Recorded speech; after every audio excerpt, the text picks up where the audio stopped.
오늘은 내가 하는 일을 내가 보리라 하는 제목으로 은혜를 나누고 우리의 기도의 제목으로 삼고자 합니다. 오늘 읽은 본문의 배경은 이렇습니다. 광야에 있던 모세를 하나님께서 부르시고 애굽에 있는 이스라엘 백성들을 데리고 나오라 말씀하십니다. 모세는 싫다고 했지만 결국 하나님의 강권하심으로 하나님의 사명을 받아 애굽으로 향했습니다. 하나님의 명령을 따라 애굽에서 바로를 만났지만 이 일 때문에 이스라엘 백성들은 더 심한 고통을 느끼게 되었습니다. 그러다 보니 이스라엘 백성들이 모세에게 원망과 불평을 하기 시작합니다. 오늘 읽었던 본문 바로 앞절인 21절은 이 사실을 이렇게 기록합니다. 출애굽기 5장 21절입니다. 그들에게 이르되 너희가 우리를 바로의 눈과 그의 신하의 눈에 미운 것이 되게 하고 그들의 손에 칼을 주어 우리를 죽이게 하는도다. 여호와는 너희를 살피시고 판단하시기를 원하노라. 이런 이스라엘 백성들의 원망과 불평을 들었던 모세는 어떻게 행동을 했을까요? 모세 역시 이스라엘 백성들처럼 하나님께 원망하고 있습니다. 원망과 불평을 합니다. 오늘 모세의 원망과 불평이 오늘 본문의 시작이죠. 다시 22절을 읽어보도록 하겠습니다. 모세가 여호와께 돌아와서 아뢰되 주여 어찌하여 이 백성이 학대를 당하게 하셨나이까? 어찌하여 나를 보내셨나이까? 이렇게 불평을 한 모세의 의도는 두 가지로 해석할 수가 있습니다. 첫째는 모세 스스로, 자기 스스로의 실패에 대한 불평입니다. 출애굽기 5장 23절 그 다음 절은 모세가 이어서 하는 말입니다. 내가 바로에게 들어가서 주의 이름으로 말한 후로부터 그가 이 백성을 더 학대하며 주께서도 주의 백성을 구원하지 아니하시나이다. 내가 말한 뒤로부터 학대가 훨씬 더 심해졌고 내가 이렇게 하나님 말씀에 순종해서 가서 이야기했지만 하나님은 구원해 주시지 않았다는 불평입니다. 그리고 둘째로는 앞으로 내가 이제 무엇을 어떻게 해야 되는지 그런 질문들이 섞인 불평이라고 할 수 있습니다. 다시 말해서 모세가 이스라엘 백성들을 이끌기 위해서 이제 바로 앞에 가는 것 말고 내가 어떤 다른 일을 해야 하느냐 하는 겁니다. 원망과 불평 그리고 또 다른 임무를 구하는 모세에게 하나님은 뭐라고 답을 하실까요? 결론부터 이야기하자면 하나님은 그런 모세를 위로하시고 하나님이 앞으로 어떻게 일들이 진행되어 갈지를 자세하게 설명을 해주십니다. 오늘 말씀을 준비하며 떠오르는 찬양이 하나 있었습니다. 오 신실하신 주라는 제목의 찬양입니다. 이 찬양의 가사는 이렇습니다. 하나님 한 번도 나를 실망시키신 적 없으시고 언제나 공평과 은혜로 나를 지키시네. 지나온 모든 세월들 돌아보아도 어느 것 하나 주의 손길 안 미친 것 전혀 없네. 오 신실하신 주, 내 너를 떠나지도 않으리라, 내 너를 버리지도 않으리라. 약속하셨던 주님, 그 약속을 지키사 이후로도 영원토록 나를 지키시리라 확신하네. 이 찬양의 가사처럼 하나님은 하나님께서 하신 약속을 하나님의 계획에 맞게 성실하게 이루어 가십니다. 우리도 이런 찬양의 고백같이 그런 믿음이 있다면 또 이런 경험이 있다면 우리는 어떤 상황들을 만나도 원망과 불평보다는 감사가 더 나올 수 있지 않겠습니까? 어떤 시험을 볼 때 만약 그 시험의 답을 다 알고 있다면 그 시험이 얼마나 쉬울까요? 어쩌면 이런 시험이라면 계속해서 치고 싶을지도 모르겠습니다. 아니 시험만 치면 100점이고 시험만 치면 1등이고 시험만 치면 칭찬받고 시험만 쳤다 하면 사람들이 박수 쳐주는데 시험을 피할 이유가 전혀 없죠. 이것과 똑같습니다. 하나님은 모든 일을 하시기 전에 그 답을 미리 다 말씀해 주셨습니다. 특히 모세에게는 하나님께서 다 말씀해 주셨습니다. 이스라엘의 백성을 구원하실 때 하나님께서 어떻게 하실지 그 계획들을 모세에게 다 알려주셨다는 겁니다. 출애굽기 3장 20절입니다. 내가 내 손을 들어 애굽 중에 여러 가지 이적으로 그 나라를 친 후에야 그가 너희를 보내리라. 그러니 모세는 알고 있었습니다. 이미 다 들었습니다.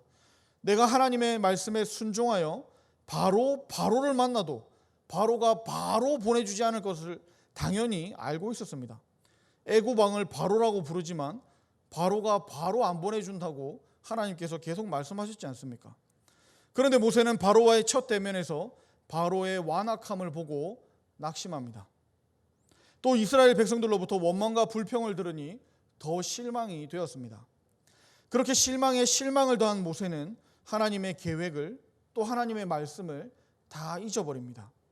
하나님의 말씀을 잊어버리니 모세도 다른 사람들이 자기에게 원망했듯이 자기도 하나님께 원망하기 시작합니다. 내가 하나님 말씀에 순종하여 바로 앞으로 갔지만 나는 실패했다는 겁니다. 그리고 하나님도 하나님의 백성을 구원하지 않으셨다는 원망입니다. 앞에서도 이야기했지만 사실 이 원망에는 원망만 들어있는 것은 아니었습니다. 이제 내가 앞으로 뭘 어떻게 해야 하는지 질문도 포함되었습니다. 그런 모세에게 하나님은 위로해 주시고 하나님의 계획을 반복하시며 알려주십니다. 출애굽기 6장 1절입니다. 여호와께서 모세에게 이르시되 이제 내가 바로에게 하는 일을 내가 보리라. 강한 손으로 말미암아 바로가 그들을 보내리라. 강한 손으로 말미암아 바로가 그들을 그의 땅에서 쫓아내리라. 하나님의 계획에는 변화가 없습니다. 하나님은 먼저 계획하신 그대로 이루어 가신다 말씀하십니다. 우리의 상황이 변함에 따라 생각이 바뀌고 시간이 지연됨에 따라 우리는 생각이 바뀝니다. 우리의 계획은 계속해서 바뀝니다. 그러나 하나님의 계획은 바뀌지 않습니다. 하나님은 이를 성취하실 능력이 있으시고 하나님의 최초 계획은 완벽하기 때문입니다. 출애굽기 6장 1절에서 우리가 주목해야 할 것이 하나 더 있죠. 그것은 하나님께서 사람을 도구로 사용하셔서 일하시지만 그 일을 하는 것이 우리가 아니라 하나님께서 직접 하신다는 사실입니다. 그러니 우리가 해야 할 일이 무엇입니까? 우리는 하나님의 계획에 성실하게 함께하며 하나님의 계획이 이루어지는 것을 하나님 곁에서 바라보면 됩니다. 모세는 하나님께서 일하시는 것만 바라보면 되었습니다. 이것은 지금 이 말씀을 받는 우리도 똑같습니다. 현재 어려운 일들이 있다 할지라도 그 모든 일을 해결해 주시는 하나님의 능력을 바라보며 하나님 곁에서 그 일들이 되어지는 것을 바라보면 됩니다. 내가 어려움을 이기려면 힘이 들지만 내가 하는 게 아닙니다. 나만 하는 것도 아닙니다. 모든 어려움을 하나님께서 강한 손으로 제거해 주신다는 것을 말씀을 통해 깨달아야 합니다. 하나님이 우리에게 원하시는 것은 시험과 고통과 어려움과 낙심과 절망이 아닙니다. 그런 것들, 어려움과 힘든 상황들 가운데서도 함께 하시겠다는 하나님과 동행하며 그 상황들을 뛰어넘기를 원하십니다. 이런 하나님을 안다면, 그리고 이런 하나님과 함께 한다면 우리는 어떤 상황을 만나더라도 이겨낼 수가 있습니다. 성경을 보면 모든 일을 이루어갈 수 있는 비결은 다른 게 아니라 오직 믿음밖에 없다 말씀합니다. 그래서 히브리서 11장 1절에서 뭐라고 말씀합니까? 믿음은 바라는 것들의 실상이요 보이지 않는 것들의 증거니라고 말씀합니다. 이 믿음을 가진 사람이라면 원망과 불평보다는 감사로 충만하게 될 겁니다. 어떤 의미에서 믿음의 삶은 그렇게 어렵지 않습니다. 설령 내 상식대로 이해가 되지 않는 그런 상황이 올지라도 그 상황 가운데서도 하나님을 믿으면 됩니다.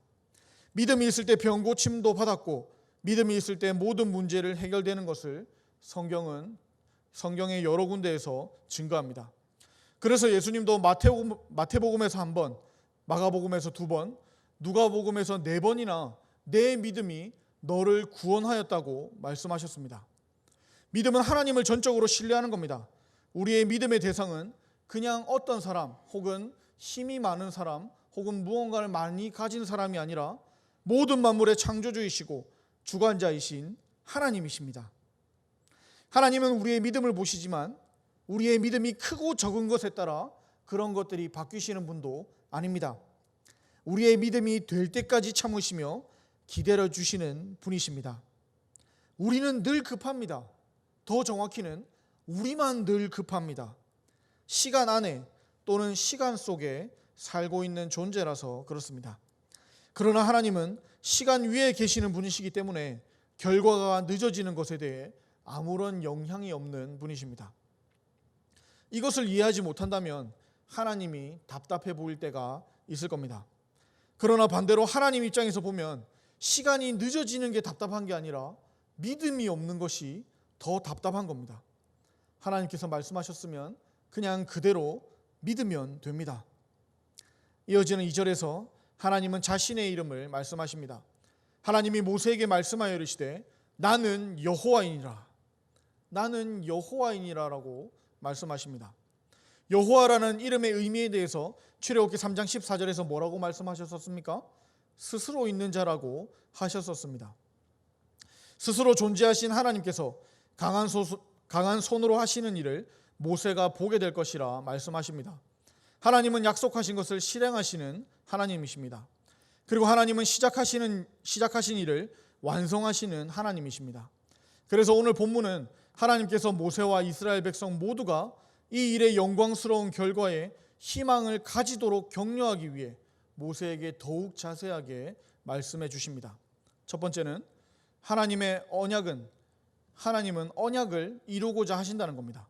출애굽기 6장 4절이죠. 가나안 땅 곧 그들이 거류하는 땅을 그들에게 주기로 그들과 언약하였더니, 여기서 말씀하시는 언약은 창세기 15장의 언약을 말씀합니다. 단순히 모세에게 얼마 전에 했던 그 약속이 아니라 훨씬 전에 아브라함에게 나타나셔서 주셨던 약속을 말합니다. 먼저 창세기 15장 5절에서 7절입니다. 그를 이끌고 밖으로 나가 이르시되 하늘을 우러러 무뼈를 셀 수 있나 보라. 또 그에게 이르시되 내 자손이 이와 같으리라. 아브라함이 여호와를 믿으니 여호와께서 이를 그의 의로 여기시고, 또 그에게 이르시되 나는 이 땅을 내게 주어 소유를 삼게 하려고 너를 갈대아인의 우르에서 이끌어낸 여호와니라. 아들이 없던 아브라함에게 하늘의 별과 같이 많은 자손을 주시겠다 하시며 이 땅을 주시겠다고 말씀하셨습니다. 지금 이 땅이 어디입니까? 가나안 땅입니다. 하나님은 모세에게 하나님께서 하실 일을 이미 오래전에 아브라함에게도 말씀하셨다. 그것을 아브라함과 언약했던 일이다라고 말씀하시는 겁니다. 그리고 그 언약을 위해 이제 일하시겠다 말씀하십니다. 한 구절 더 살펴보겠습니다. 창세기 15장 13절부터 14절입니다. 여호와께서 아브라함에게 이르시되 너는 반드시 알라. 내 자손이 이방에서 객이 되어 그들을 섬기겠고 그들은 400년 동안 내 자손을 괴롭히리니 그들이 섬기는 나라를 내가 징벌할지며 그 후에 내 자손이 큰 재물을 이끌고 나오리라. 하나님은 아브라함의 자손들이 애굽에서 나오게 되더라도 그냥 쉽게 나오지 않으리라는 것을 이미 아브라함에게도 다 말씀해 주셨던 겁니다. 그냥 나오는 게 아니고 400년 동안 괴롭히고 또 나오기 전에는 하나님의 징벌도 있어야 될 것이라고 말씀하셨습니다. 그리고 어떤 땅을 주실 것인지 이때 이미 다 말씀하셨습니다. 창세기 15장 18절부터 21절입니다. 그날에 여호와께서 아브라함과 더불어 언약을 세워 이르시되 내가 이 땅을 애굽 강에서부터 그 큰 강 유브라데까지 내 자손에게 주노니 곧 겐 족속과 그니스 족속과 감몬 족속과 헷 족속과 브리스 족속과 르바 족속과 아모리 족속과 가나안 족속과 기르가스 족속과 여부스 족속의 땅이니라 하셨더라. 하나님은 오래전에 아브라함과 하신 이 언약을 잊지 않으시고 기억하고 계셨습니다. 기억하다라는 의미는 돌아보고 생각하다라는 뜻입니다. 하나님의 이 기억은 우리에게 큰 은혜가 됩니다. 하나님은 우리들의 상황과 상관없이 하나님의 언약을 신실하게 이루어 가실 것이기 때문입니다. 오히려 우리는 어떠한 상황을 만나더라도 낙심할 이유가 전혀 없어집니다. 그 상황까지도 포함하여 모든 것을 하나님의 뜻으로 역전시키실 하나님을 신뢰하기 때문입니다. 왜 이렇게 신뢰할 수 있습니까? 신실하신 하나님께서 항상 함께하리라고 약속해 주셨기 때문입니다. 다시 본문으로 돌아와서 그렇다면 왜 하나님은 이 언약들을 기억하셨을까요? 그것은 하나님은 이스라엘 자손들의 신음을 들으셨기 때문입니다. 오늘 본문 5절입니다. 이제 애굽 사람이 종으로 삼은 이스라엘 자손의 신음 소리를 내가 듣고 나의 언약을 기억하노라.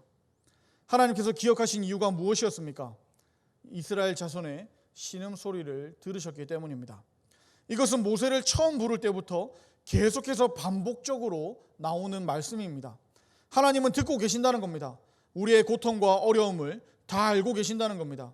지금 당장은 아닐지라도 하나님의 때에 이 모든 상황을 역전시킬 준비를 하고 계신다는 겁니다. 성경을 보면 고통 가운데 있을 때 하나님은 우리를 외면하지 않으심을 볼 수 있습니다. 시편 22편 24절입니다. 그는 공고한 자의 공고를 멸시하거나 싫어하지 아니하시며 그의 얼굴을 그에게서 숨기지 아니하시고 그가 울부짖을 때에 들으셨도다. 우리 기독교의 중심에는 긍휼이 있습니다. 시편 103편 8절에는 긍휼이 많으신 하나님이 어떤 분이신가에 대해서 이렇게 노래합니다. 여호와는 긍휼이 많으시고 은혜로우시며 노하기를 더디하시고 인자하심이 풍부하시도다. 같은 편 13절에는 또 이렇게 노래합니다. 아버지가 자식을 긍휼히 여김같이 여호와께서는 자기를 경외하는 자를 긍휼히 여기시나니. 하나님은 이렇게 불쌍히 여기시는 긍휼의 하나님이십니다. 긍휼이 무엇입니까? 전에 한번 말씀드렸는데 기억하실지 모르겠습니다. 긍휼이란 내장이 끊어질 것 같은 고통이라 했습니다. 그만큼 우리 아픔에 깊이 공감하고 우리가 아파하는 것보다 더 많이 하신다는 말씀입니다. 그래서 이사야 58장 6절과 7절에는 하나님께서 이렇게 말씀하십니다. 내가 기뻐하는 금식은 흉악의 결박을 풀어주며 멍에의 줄을 끌어주며 압제당하는 자를 자유하게 하며 모든 멍에를 꺾는 것이 아니겠느냐. 또 줄인 자에게 내 양식을 나누어 주며 유리하는 빈민을 집에 들이며 헐벗은 자를 보면 입히며 또 내 골육을 피하여 스스로 숨지 아니하는 것이 아니겠느냐. 하나님은 높은 데 계시는 분이시지만 낮은 자를 살피시며 억눌린 자들을 돌아보시고 가난한 이들을 생각하시는 긍휼의 하나님이신 것을 우리에게 가르쳐 줍니다. 이사야 63장 9절에는 그들의 모든 환난에 동참하사 자기 앞에 사자로 하여금 그들을 구원하시며 그의 사랑과 그의 자비로 그들을 구원하시고 옛적 모든 날에 그들을 드시며 안으셨다라고 말씀합니다.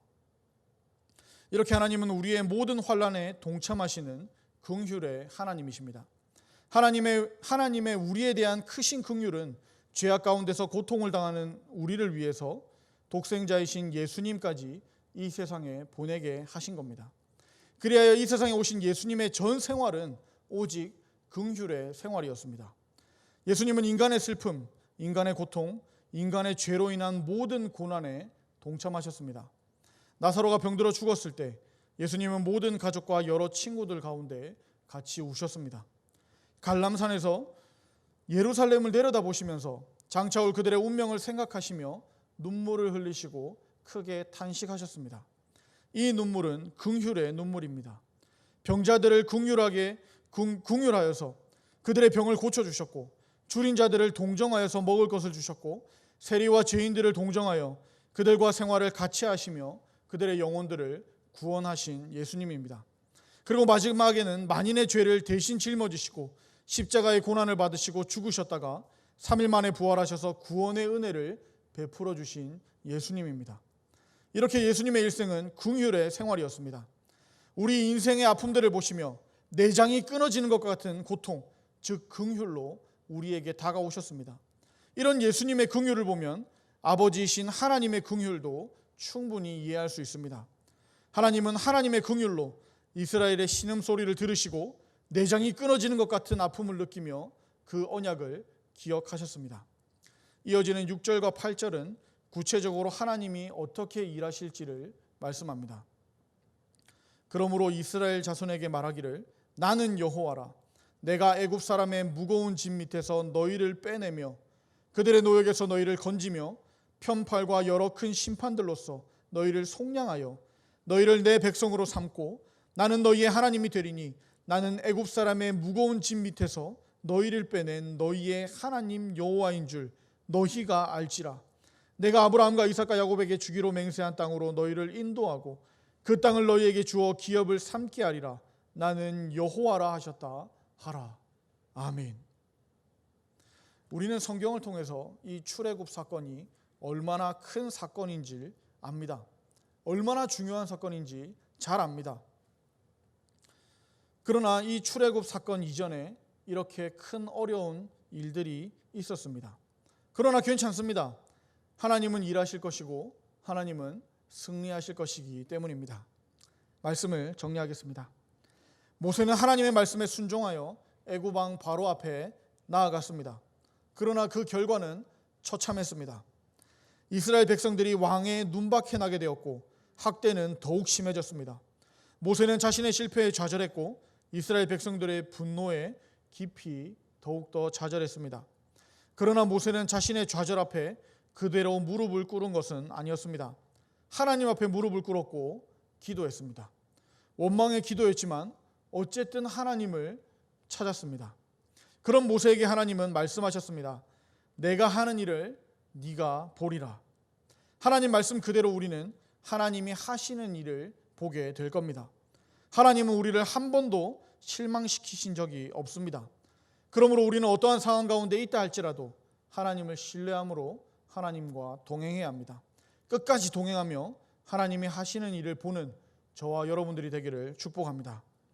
진짜 마지막으로 출애굽기 6장 9절 오늘 본문의 마지막을 한번 보겠습니다. 모세가 이와 같이 이스라엘 자손에게 전하나 그들이 마음의 상함과 가혹한 노역으로 말미암아 모세의 말을 듣지 아니하였더라. 아무리 성경에서 강조해도 아니 하나님이 직접 나타나셔도 안 되는 건 안 됩니다.